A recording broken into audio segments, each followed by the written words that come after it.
ગાંધીધામ શહેરમાં આજથી સૌરાષ્ટ્ર અમ્યુઝમેન્ટ મેળાનું રંગારંગ પ્રારંભ થયું છે. શહેરના લોકો માટે મનોરંજનનું ખાસ માહોલ સર્જાયું છે. મેળાના બાળકો, યુવાનો તેમજ પરિવાર માટે આધુનિક રાઇડ્સ, ગેમ ઝોન અને મનોરંજન પ્રવૃત્તિઓનું આયોજન કરવામાં આવ્યું છે. મેળાની એન્ટ્રી ટિકિટ 100 રાખવામાં આવી છે. મેળો દરરોજ સાંજે 6 વાગ્યાથી રાત્રે 11 વાગ્યા સુધી ખુલ્લું રહેશે. ખાસ આકર્ષણ તરીકે બહારથી જલપરીને લાવવામાં આવી છે, જેને જોવા માટે લોકોમાં ભારે ઉત્સાહ જોવા મળી રહ્યો છે.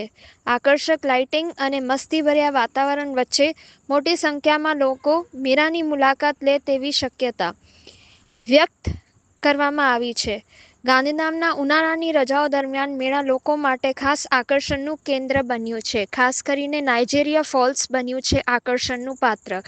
તો સૌરાષ્ટ્ર મેળાને વિઝિટ કરવા માટે આજે જ કેપીટી ગ્રાઉન્ડની મુલાકાત લેવા માટે આયોજકોએ અપીલ કરી છે. આ વખતે અમે ગુજરાતમાં ફર્સ્ટ ટાઈમ ગાંધીધામમાં આવેલ છે.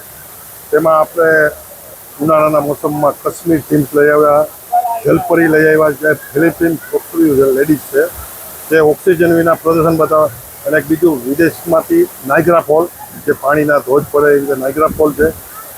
ત્યાર પછી એમ્યુઝમેન્ટમાં માટે તમામ અમે ચાઇનાની, જાપાની રાઇડ લેકે લેવાયા પહેલી વાર ગુજરાત.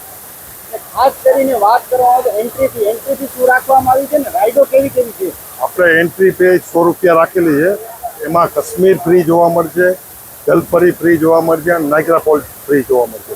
બાકી રાઇડનો ચાર્જ અલગથી લેવામાં આવશે.